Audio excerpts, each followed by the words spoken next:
बड़ी खबर, इंडिया गठबंधन का उपराष्ट्रपति उम्मीदवार तय। बालकृष्ण सुदर्शन रेड्डी विपक्ष के उपराष्ट्रपति उम्मीदवार होंगे। Eminent legal career including as जज of the Andhra Pradesh high court, chief justice of Guwahati High Court and Judge of the Supreme Court. He has been a consistent and courageous champion of social, economic and political justice. He is a poor man, and many judgments, if you read, you will know that how he favored the poor people and also protected the constitution and fundamental rights.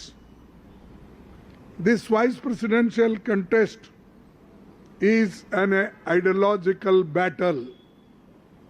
It is not just a battle, it is an ideological battle, and all the opposition party agreed on this. That's why we are contesting unitedly. The opposition parties have nominated Sri B. Sudarshan Reddy Garu as their joint candidate since he reflects fully and values that saved our country's freedom movement so profoundly, and the values on which our country's constitution and democracy have been anchored. All these values are under assault, and therefore our collective and determined resolve to fight this election. So this is the name, and we had meeting just now and everybody consented and agreed this name. So we are fielding him as a vice president candidate. Thank you very much. नमस्कार साथियों, अभी अभी खड़गे जी ने जो घोषणा की है, सुप्रीम कोर्ट के पूर्व न्यायाधीश बी सुदर्शन रेड्डी जी विपक्ष की ओर से एक जॉइंट उम्मीदवार हैं इस उपराष्ट्रपति चुनाव के लिए। इन्होंने अभी अभी कहा है कि उपराष्ट्रपति चुनाव एक विचारधारा का टक्कर है, और क्योंकि सुदर्शन रेड्डी जी हमारे स्वाधीनता संग्राम और हमारे संविधान के मूल्यों को प्रतिबिंबित करते हैं, मूल्यों के लिए उन्होंने अपनी सारी जीवन लड़ाई लड़ी है, वो उम्मीदवार बने हैं। और सारे विपक्ष पार्टियों ने सर्वसम्मति से इनका नाम चुना है। मैं खड़गे जी का शुक्रगुजार हूं कि उन्होंने सारे विपक्ष के पार्टियों के ओर से देश को एक विकल्प के रूप में बी सुदर्शन रेड्डी गारू का नाम उपराष्ट्रपति के लिए घोषणा की है। मैं अभी आपको भोजन के लिए आमंत्रित करता हूं। शुक्रिया।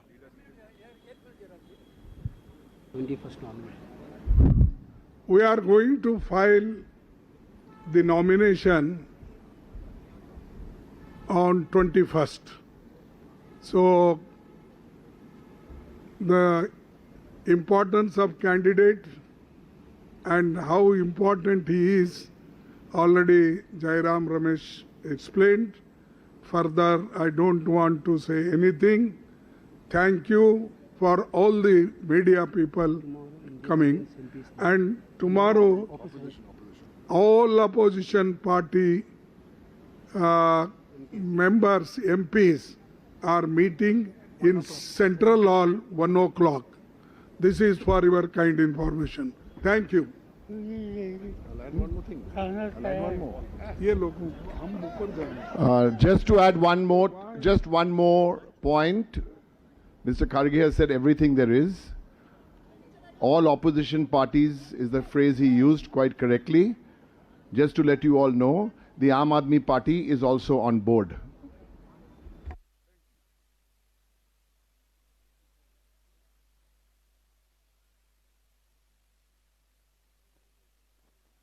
उपराष्ट्रपति पद के उम्मीदवार का नाम घोषित कर दिया गया है। बालकृष्ण सुदर्शन रेड्डी होंगे। सुप्रीम कोर्ट के पूर्व जज हैं बालकृष्ण सुदर्शन रेड्डी। और आपको बता दें कि 21 अगस्त को नॉमिनेशन किया जाएगा। और साफ तौर पर कहा मल्लिकार्जुन खड़गे ने कि देखिए ये जो चुनाव है उपराष्ट्रपति कहीं ना कहीं विचारों का है, और जिस तरह से संवैधानिक मूल्यों के लिए हमेशा से लड़ाई लड़ी है बालकृष्ण सुदर्शन रेड्डी ने, यही वजह है कि इंडिया गठबंधन की तरफ से इस नाम पर मुहर लगी है। सुप्रीम कोर्ट के पूर्व जज हैं बालकृष्ण सुदर्शन रेड्डी। 9 सितंबर को उपराष्ट्रपति पद के लिए चुनाव होने हैं और आज बैठक के बाद इंडिया गठबंधन की तरफ से नाम तय कर दिया गया है और वो नाम है बालकृष्ण सुदर्शन रेड्डी। सुप्रीम कोर्ट के पूर्व जज हैं। 21 अगस्त को नॉमिनेशन किया जाएगा। बड़ी खबर आपको बता दें, बी सुदर्शन रेड्डी उपराष्ट्रपति उम्मीदवार के नाम तय कर दिए गए हैं इंडिया गठबंधन की तरफ से। और इसके पीछे देखिए एक खास तौर पर रणनीतिक एजेंडा भी रहा है इंडिया गठबंधन का, क्योंकि लगातार जिस तरह से संवैधानिक लड़ाई लड़ी जा रही है, तो एक ये फैक्टर ये भी है कि ये खास तौर पर जिक्र किया गया कि जिस तरह से उन्होंने संविधान के मूल्यों को बचाने के लिए हमेशा से संघर्ष किया है, जमीन से लेकर हमेशा से जमीनी लड़ाई लड़ी है, यही वजह है कि उनका नाम घोषित किया गया है। और ये देखिए 2 तस्वीरें अलग अलग आपको दिखा रहे हैं। एक तरफ एनडीए उम्मीदवार भी घोषित कर दिए गए हैं, आज उनका स्वागत भी किया गया। और आपको बता दें कि आज दूसरी तस्वीर आपको दिखा रहे हैं इंडिया गठबंधन की तरफ से जो नाम तय किया गया है बालकृष्ण सुदर्शन रेड्डी और एनडीए उम्मीदवार सीपी राधाकृष्णन हैं। तो सीपी राधाकृष्णन की बात की जाए तो एक लंबी राजनीतिक सफर रहा है उनका और आज उनका स्वागत किया गया। एनडीए की तरफ से मुहर लगी है। महाराष्ट्र के राज्यपाल भी रहे हैं। तो एक तरफ अब देखने वाली बात है कि जिस तरह से कई ऐसे विपक्षी दल हैं वो भी पसुपेश में, क्योंकि एनडीए ने भी एक बड़ी रणनीति के तहत सीपी राधाकृष्णन का नाम सामने लाया है। और 2 तस्वीर आपके सामने आज की बैठक के बाद इंडिया गठबंधन की तरफ से भी नाम तय कर दिया गया है। सुप्रीम कोर्ट के पूर्व जज हैं बालकृष्ण सुदर्शन रेड्डी। आज बालकृष्ण सुदर्शन रेड्डी के नाम पर मुहर लग गई है और एनडीए की तरफ से जो उम्मीदवार हैं वो हैं सीपी राधाकृष्णन। 21 अगस्त को बालकृष्ण सुदर्शन रेड्डी अपना नॉमिनेशन भरेंगे और कल सीपी राधाकृष्णन अपना नॉमिनेशन भरेंगे। 9 सितंबर को ये चुनाव होने हैं। धनखड़ ने अपने स्वास्थ्य का हवाला देते हुए इस्तीफा दिया था। उसके बाद अब चुनाव होना है उपराष्ट्रपति पद के लिए। एनडीए पद के उम्मीदवार सीपी राधाकृष्णन के नाम पर मुहर लगी तो इंडिया ब्लॉक की तरफ से बालकृष्ण सुदर्शन रेड्डी के नाम पर मुहर लगी। हालांकि कई नाम सामने आ रहे थे, लेकिन ये कहा जा रहा था खासतौर पर टीएमसी की तरफ से कि नॉन पॉलिटिकल कोई चेहरा हो, और सुप्रीम कोर्ट के पूर्व जज के नाम पर मुहर लगी है। बालकृष्ण सुदर्शन रेड्डी के नाम पर इंडिया गठबंधन की तरफ से मुहर लगी है। तो ये 2 चेहरे जो उपराष्ट्रपति पद के उम्मीदवार हैं। 9 सितंबर 2025 को चुनाव होने हैं। अब देखना होगा कि किस तरह से ये जो स्ट्रैटेजी कह सकते हैं, हालांकि इंडिया गठबंधन की तरफ से एक रणनीति के तहत ये नाम तय किया गया है, क्योंकि खास तौर इसमें विचारों की लड़ाई, और यही वजह है कि ये जो नाम आज इंडिया गठबंधन की बैठक के बाद तय किया गया है उसके पीछे एक ठोस रणनीति जरूर है, क्योंकि साफ तौर पर कहा गया कि संवैधानिक लड़ाई जो कि लगातार देश में विपक्ष लड़ रहा है और जिस तरह से उन्होंने संवैधानिक मूल को बचाने के लिए हमेशा से संघर्ष किया है, यही वजह है कि बालकृष्ण सुदर्शन रेड्डी के नाम पर इंडिया गठबंधन की तरफ से मुहर लगी है। तमाम राजनीतिक दलों ने मुहर लगाई है। तो दूसरी तरफ एनडीए पद के उम्मीदवार के नाम पर भी एनडीए के तमाम राजनीतिक दलों ने मुहर लगाई है। सीपी राधाकृष्णन एक लंबा राजनीतिक सफर रहा है, 2 बार के सांसद भी रहे हैं। आरएसएस से भी एक लंबा रिश्ता रहा है, एक लंबी राजनीतिक सफर जरूर रहा है सीपी राधाकृष्णन का।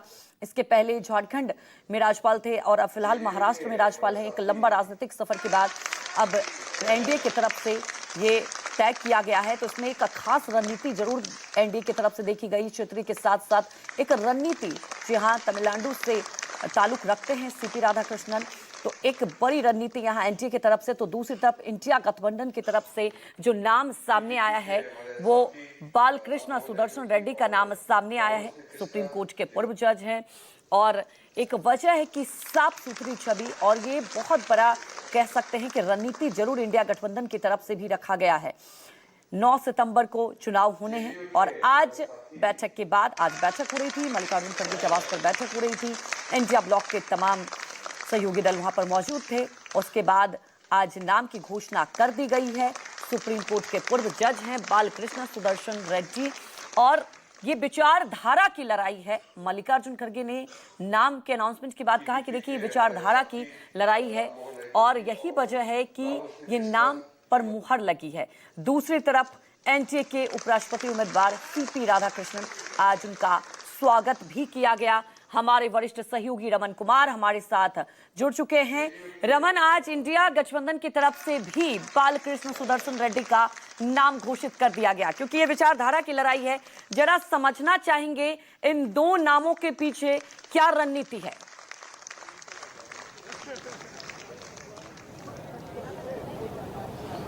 देखिए, बिल्कुल ये चौंकाने वाला नाम था, क्योंकि लगातार कयास लगाए जा रहे थे अन्य नामों के। तुषार गांधी के नामों पर चर्चा चल रही थी, लेकिन मल्लिकार्जुन खड़गे ने तमाम विपक्षी दलों के नेताओं के साथ अनाउंसमेंट किया। जो पूर्व जज रह चुके हैं, लोकायुक्त रह चुके हैं, जिनकी साफ सुथरी छवि है, और साफ तौर पर मल्लिकार्जुन खड़गे ने कहा कि ये विचारधारा की लड़ाई है और इस लड़ाई में हम बढ़ चढ़कर आगे रहना चाहते हैं, हिस्सा लेना चाहते हैं। मनिकम टैगर हमारे साथ हैं। मैं चाहता हूं कि आप उनसे सवाल पूछें, आखिरकार जो अनाउंसमेंट हुआ है उस अनाउंसमेंट के पीछे वजह क्या है।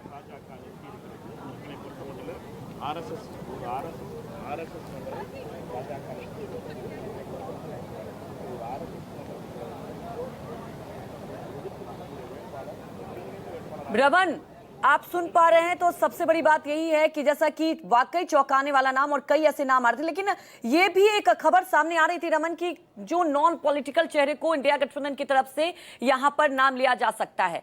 अब ये जानना चाहेंगे, एक तरफ एनडीए की बात करें तो उन्होंने क्षेत्रीय के साथ एक राजनीतिक रणनीति यहां पर अपनाई, और दूसरी तरफ अगर इंडिया ब्लॉक की बात की जाए तो ये चौंकाने वाला नाम सामने आया है। और संवैधानिक लड़ाई जिस तरह से कहा गया संघर्षों के बाद इन्होंने लड़ी है, तो ये इसलिए ये नाम पर यहां पर मुहर लगी है।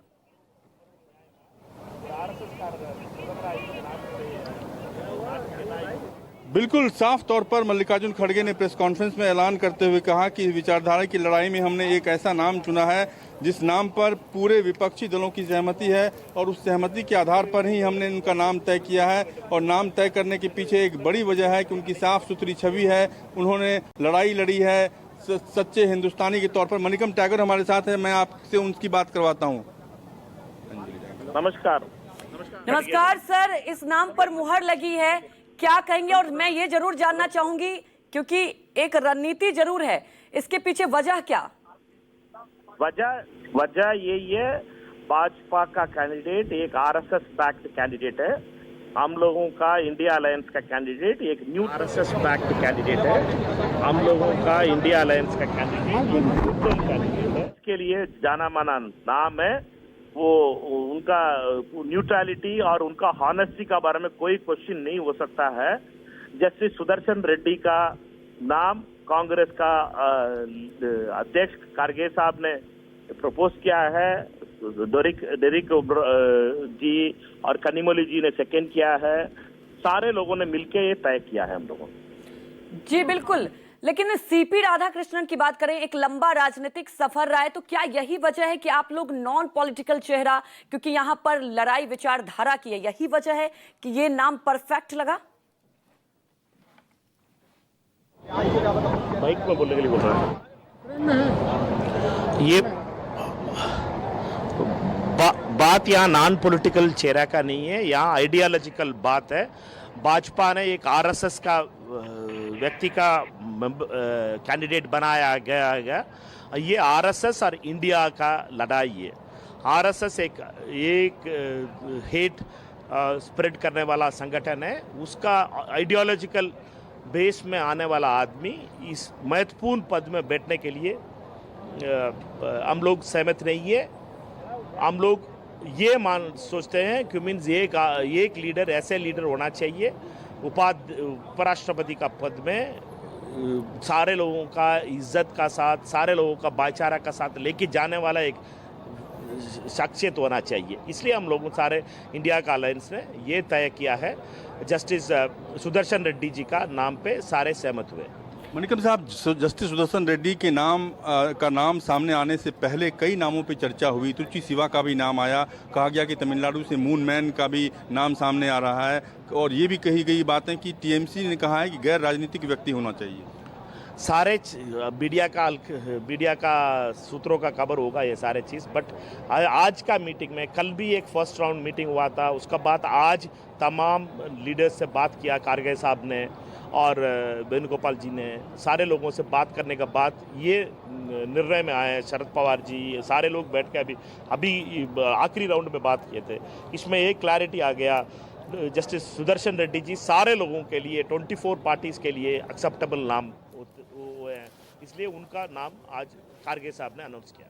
ये पहले न्यायाधीश रह चुके हैं, लोकायुक्त के पद पर भी रह चुके हैं। इनका और बैकग्राउंड क्या है? ये आंध्र प्रदेश के रहने वाले हैं। ये तेलंगाना का ओबीसी अभी कास्ट सर्वे हुआ था तेलंगाना में, उस कास्ट सर्वे का एक वैलिडेट करने के लिए एक कमेटी उच्च कमेटी बनाया था। उस कमेटी का अध्यक्ष भी थे, उन्हीं ने रेकमेंड किया था 42% ओबीसी का रिजर्वेशन बढ़ाने के लिए।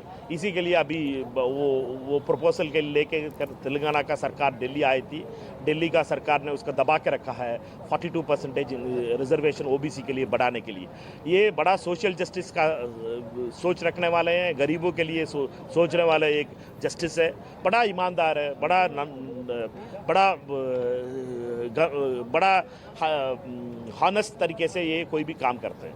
धन्यवाद। मणिकम टैगर ने साफ तौर पर कहा कि जिस तरीके से इनका नाम सामने आया है, उस नाम सामने आने के बाद उनका जो बैकग्राउंड है, वो बैकग्राउंड इनके नाम के आगे भारी पड़ा है। जी बिल्कुल रमन, यहाँ पर ये बात तो गौर करने वाली होगी कि दोनों ही प्रत्याशी दक्षिण भारत से, तो क्या ये समझा जाए कि उपराष्ट्रपति पद के उम्मीदवार एक स्ट्रैटेजी के तहत, और ये लड़ाई दक्षिण वर्सेस दक्षिण हो जाएगी?